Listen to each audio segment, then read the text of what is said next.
गेल्यानंतर बुर्दुंगला चुरदुंगला जेवढे आहे ते सगळे खुर्दुंगला नाही मीटर 5-5 मिनिटाला थांबतात. अरे काय भारी एवढं खरं तर काल रात्री जर आम्हाला वार मेमोरियल पाहता आलं असतं तर आम्ही आज 3 बाईक 60 त्यांच्या एखाद्याचं लग्न वाजून वराडी जेवण करून जायचं. किती वेळ झाला असे रस्ते एकदम झपुक झपुक झपुक झपुक 3:30 वाजता आपण निघालो होतो. म्हणजे 2.5 तास आपल्याला 50 किलोमीटर करायला. आता हा हिमालयन वाला तरी बघा ना समोर, त्याचं तरी काय कमी लगेच आहे का?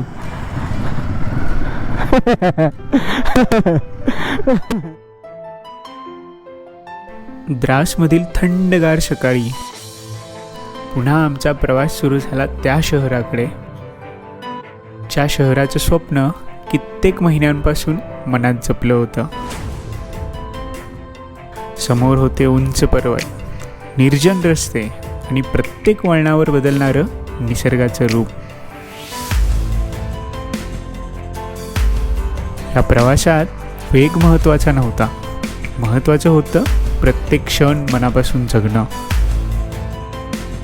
काल निसर्गाने आमची परीक्षा घेतली होती, मात्र आज तो अजून भव्य रूप दाखवणार होता. पण सरते शेवटी क्षितिजावर ते नाव दिसू लागलं.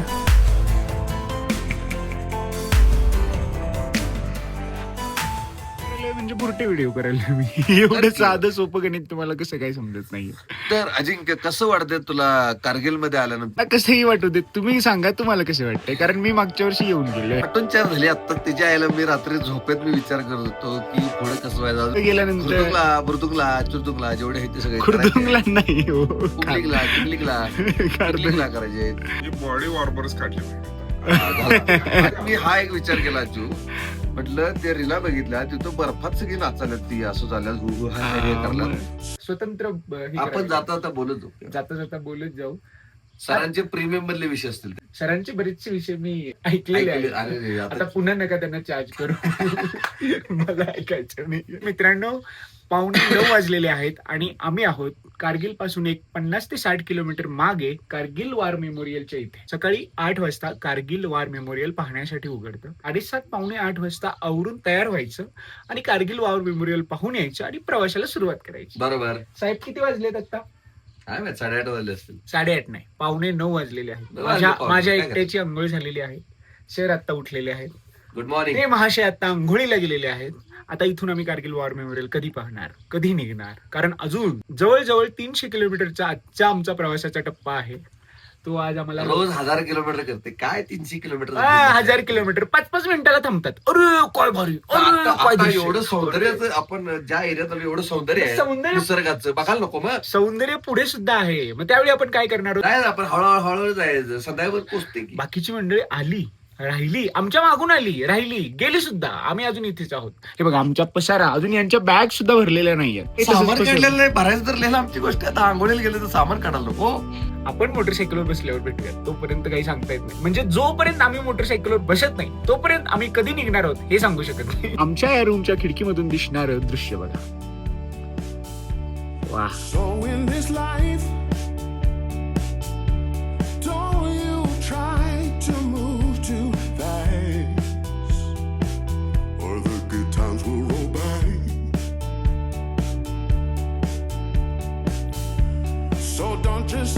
म्हाताऱ्याला स्टिकर लावायचंय म्हणे, स्टिकर लावायचंय आणि तिथेच जाऊन लावायचंय म्हणे. म्हटलं लाव, कोण बघणार आहे कुठे लावलंय, तिथे गेलेल्याचे फोटो तर आहेतच ना. नाही म्हणे तिथे जाऊन लावायचं आणि माझा व्हिडिओ आणि कर म्हणतोय म्हातारं मला. असं म्हातारं आमचं खोट म्हातारं आहे. वळवून कुठे घेत आहे समीरदा? माझ्या ओडोमीटरवर बघा 1 2 3 4 6.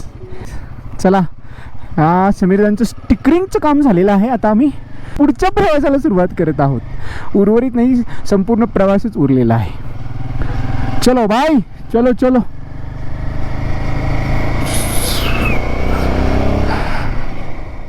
पावणे 12 वाजलेले आहेत आणि आत्ता आम्ही निघतोय लेहसाठी.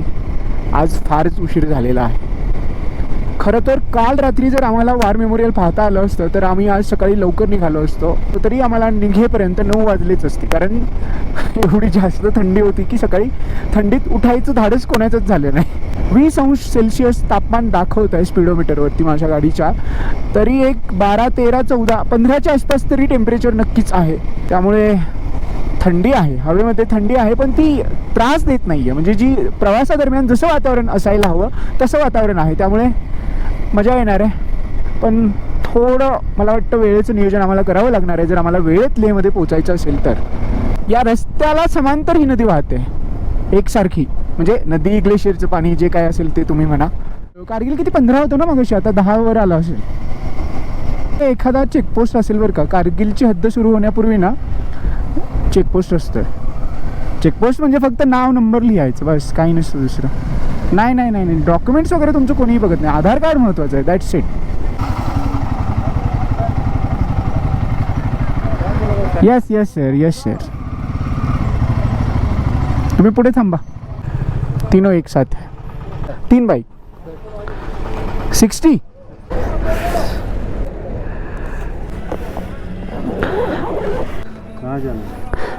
ले या ब्रिजवरून थांबा थांबा. आणि इथून वरून ना आता संपूर्ण कारगिलचा व्ह्यू दिसतोय तुम्हाला, कारण हा आता वर जातोय बघा, सगळं झिकझॅक झिकझॅक झिकझॅक झिकझॅक.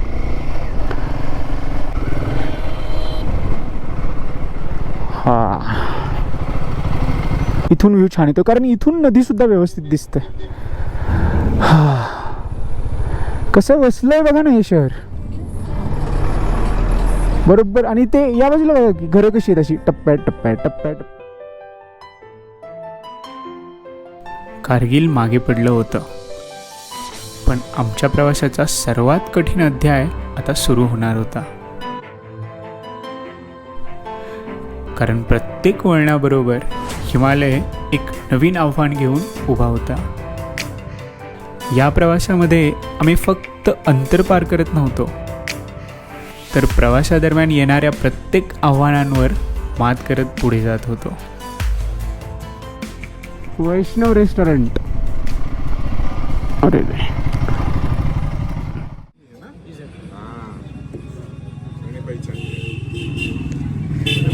तर मंडळी 2:25 झालेली आहेत आणि आम्ही मुलबेकमध्ये जेवणासाठी थांबलेलो आहोत. जेवणामध्ये आम्ही ही दाल मखनी आणि आलू पराठा घेतलेला आहे. समीरदांनी प्लेन मॅगी घेतलेली आहे आणि सरदारजीला गडबड झालेली आहे.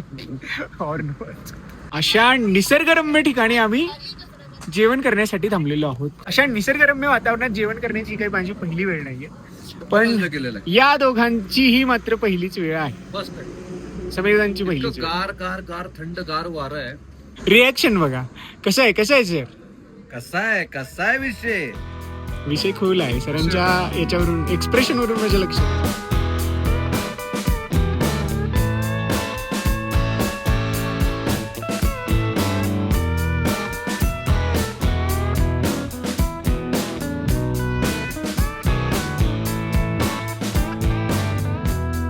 जेवणासाठी थांबलो होतो. वातावरणातला जो काही बदल आहे तो लक्षात घेऊन आम्ही इथे रेन गिअर्स घालण्याचा निर्णय घेतला. जेवणासाठी आम्हाला लागलाय अर्धा तास. रेन गिअर्स घालण्यासाठी किती वेळ लागलाय समीरदा? पाऊण तास गेला. पाऊण तास नाही, 1 तास तर पकडूनच चला. त्याच्यात एखाद्याचं लग्न वाजून वराडी जेवण करून जायचं. किती वेळ झाला. डॉक्टर साहेब तिथे तयार होऊन गाडीवर बसलेत, आमच्या नावाने ओरडत आहेत कारण आम्ही इथे व्लॉग करत बसलोय. हे एवढे कष्ट व्लॉग बनवण्यासाठी घ्यावे लागतात, या गोष्टींची तुम्हाला कल्पना नसते. आता चटकन आवरूयात.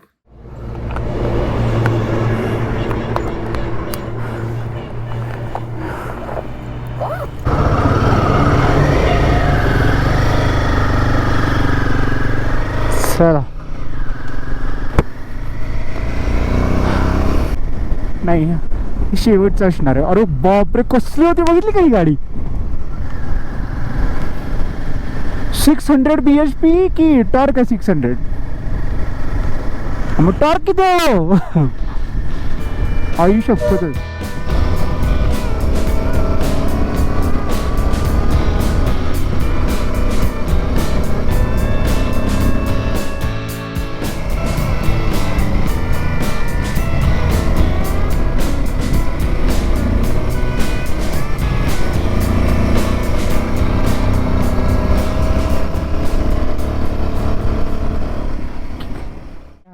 म्हणजे एकसारखा नाही, पण कमी जास्त प्रमाणात रस्ता असाच आहे. स्ट्रेट पॅच फार कमी ठिकाणी आहे.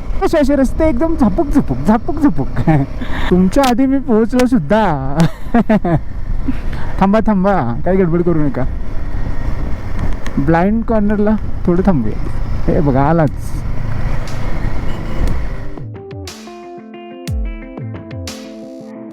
उंच पर्वत, अथांग दऱ्या आणि शांततेने भरलेले रस्ते.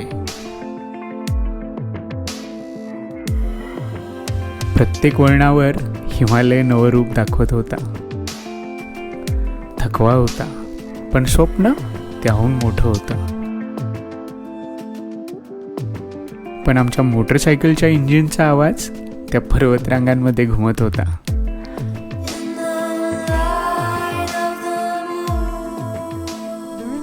अरे हे चालू होतं, आम्ही मागच्या वेळी आलो होतो ना त्यावेळी हे अजून झालेलं नव्हतं. खतरनाक बनवली. आणि आम्ही वर जाण्यासाठी तिथे पुढे एक हे आहे, हे बघा इथून एंट्री आहे वर जाण्यासाठी. मागच्या वेळी ना बंद होतं, अजून काम सुरू आहे, अजूनही पूर्ण झालेलं नसेलच. मस्त.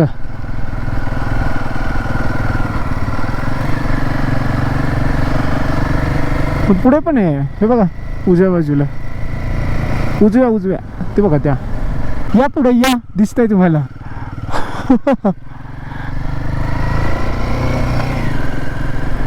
व्हिडिओ घेतला की. हा तेच की, छोटे आहेत पण हे फार. काय वारं सुटलं इथे. आम्ही आहोत सध्या फोतीला पासवर. ॲल्टिट्यूड आहे 13,479. वाऱ्याचा अंदाज तुम्ही घ्या. हे बघा एवढं भयंकर वारं सुटलंय, काय खरं नाही. व्यवस्थित उभं सुद्धा राहता येत नाहीये. चला 4:45 झालेच, निघूया. अजून आपल्याला 140 किलोमीटर 140 नाही 129. काय कमी होत नाही की काय. ऐक अहो, रायडाचे ग्लास घाणेरडे कसे असतील, त्याचा पर्पज वेगळा आहे. तुम्ही वेगळ्या पर्पजसाठी वापरल्यावर कसं होईल. उत्तर नाही हो, तिकडून आलाय परत.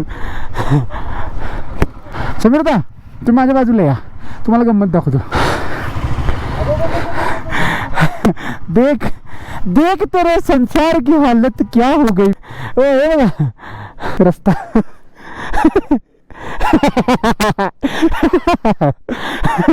डॉक्टरने एक शब्द छान. View point फोतुला. व्ह्यू पॉइंटला थांबायची पण इच्छा नाही आता. हो रस्ता बघा तो खाली. सर सांभाळून या बरं. हा झायलोवाला येतोय, झायलोवाला. नाही नाही नाही सर, तो वेगळा हा वेगळा. तो उमलिंगलावरून हाणलेला येताना. हा म्हणजे त्याला पोटूला म्हणतात की फोटूला की काय माहित काय, पण तो पास म्हणजे खरं. रस्ता कसा दिसतोय बघा ना रस्ता. बापरे, बरं झालं ग्लोव्ह चेंज केले आपण. अहो हे चेंज करून हे बघा किती वेगात आलाय बघा हा. सर थारवाला येतोय वेगात. तुम्हा दोघांना माझी कळकळीची विनंती आहे, कृपया लक्षात घ्या, ज्या वेळी आपल्याला प्रवासाला सुरुवात करायची अर्ली मॉर्निंगच करायची. तुमची अर्ली मॉर्निंग आज झाली 11 वाजता, प्रवास सुरू झालाय 11:15 वाजता. बाबा चल. आहे मूनलँड व्ह्यू पॉइंट. म्हणजे हे समोर जे दिसत आहेत त्याला मूनलँड म्हणतात, बरोबर ना. त्या बाजूचं दिसतोय, त्या बाजूचं बघू नका, या बाजूचं बघा. चला मग खाली.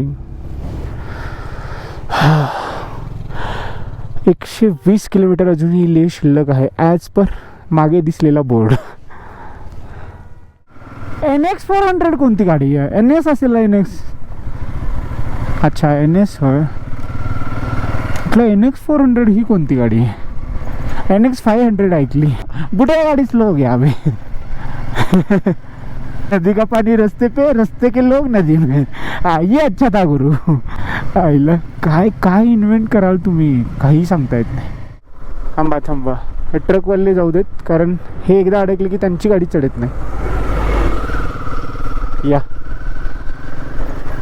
याच्यावरून म्हणजे ओला जर रस्ता असेल ना, कंटिन्यू म्हणजे मोठा पाऊस असेल, रस्त्यावर पाणी होत आहे तरी सुद्धा त्रास नाही, त्यामध्ये सुद्धा तुम्ही व्यवस्थित कॉर्नरिंग करत येऊ शकता. जर कॉर्नरिंग म्हणजे त्या लेवलपर्यंत सुद्धा तुम्ही गाडी फास्ट चालवू शकता. पण ह्या अशा रस्त्यावर नाही बाबा. अचानक समोरून जर काही आलं, चुकून तुम्ही पॅनिक ब्रेकिंग वगैरे केलं की संपलं, गाडी घसरणार 100%.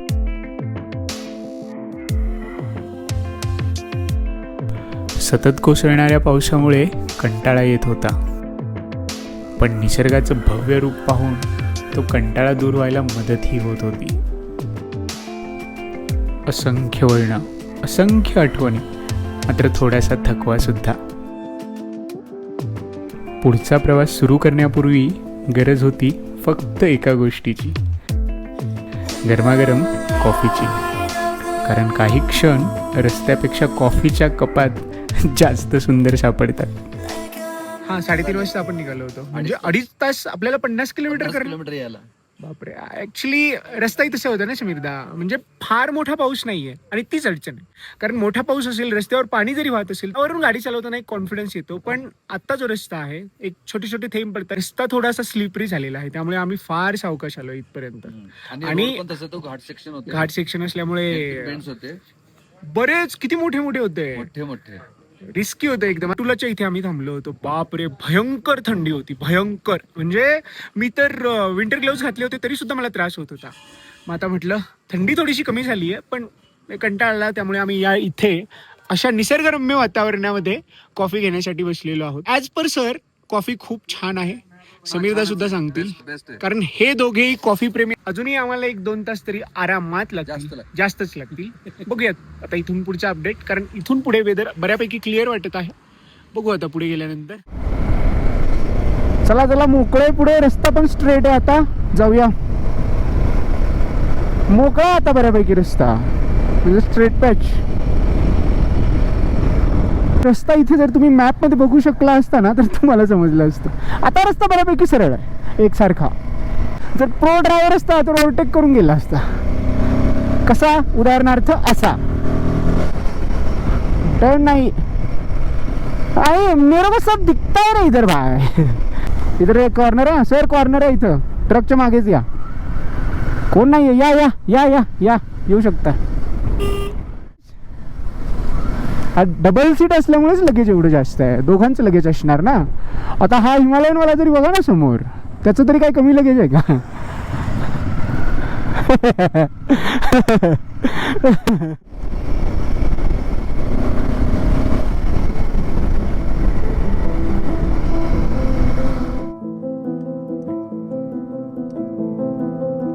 या पर्वतरांगांनी आम्हाला एक गोष्ट शिकवली,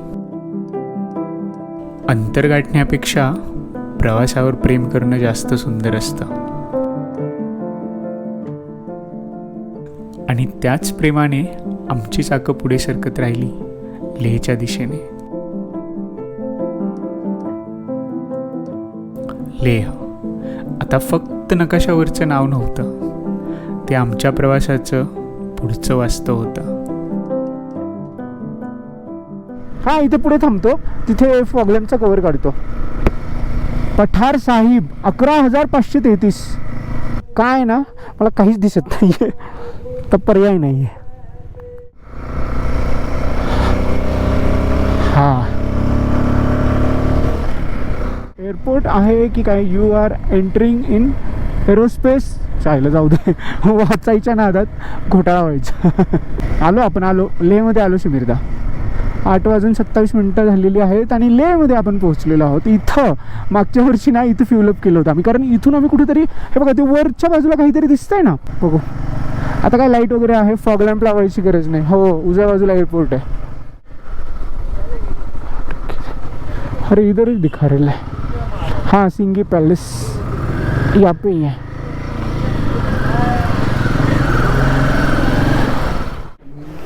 काही नसतं. डिपेंड की तुम्ही कसं रिप्रेझेंट करता स्वतः.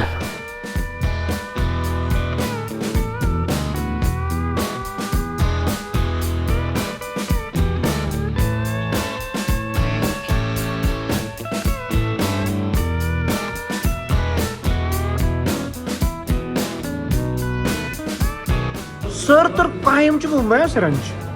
कपडे घाण केल्याशिवाय त्यांना जेवणच जात नाही. पण नेहमीच आहे. आणि एवढा चांगला ड्रेस आहे. ऑलरेडी त्याच्यावर घाण होते हा एका ठिकाणी. मी निघतानाच बघितलं होतं. ह्याच्याकडे जाणार रोड आहे ना, तिथे आम्ही टपरीवर थांबलो होतो. आब्या सिगरेट ओढायची. आपण ड्यूक 399 घेतली होती. आम्ही असं थांबलोय. समीरदा आले, मी तिघं, माझी आर्यस BMW S1000 RR सारखी दिसायची जरा कमी. ती समीरदांची डॉमिनर होती. कितीची आहे ही गाडी टपरीवाली? 4 लाख. म्हणलं 2 लाख. ही 3 लाख. ऍव्हरेज किती देते म्हणलं? मग ऍव्हरेज किती देते म्हटल्यावर अभ्या म्हणला 20-25 ती 30-35. म्हणजे डॉमिनर आणि ड्यूक 20-25 ही 30-35. म्हणलं कसं परवडतंय? मला 60 ऍव्हरेज देते म्हणलं स्प्लेंडर, तरी मला परवडत नाही. कसं परवडतंय? आता काय म्हणलं, लय पैसा आमच्या. काय करायचा प्रश्न पडला. मग तेवढ्यावर ते म्हातारे गप्प बसले नाही. कसं काय? इराणमध्ये पेट्रोलचे खाणे आहेत म्हणला, डायरेक्ट पाईपला. ते डायरेक्ट टाकीतच भरता म्हणला. I hear you talking a word.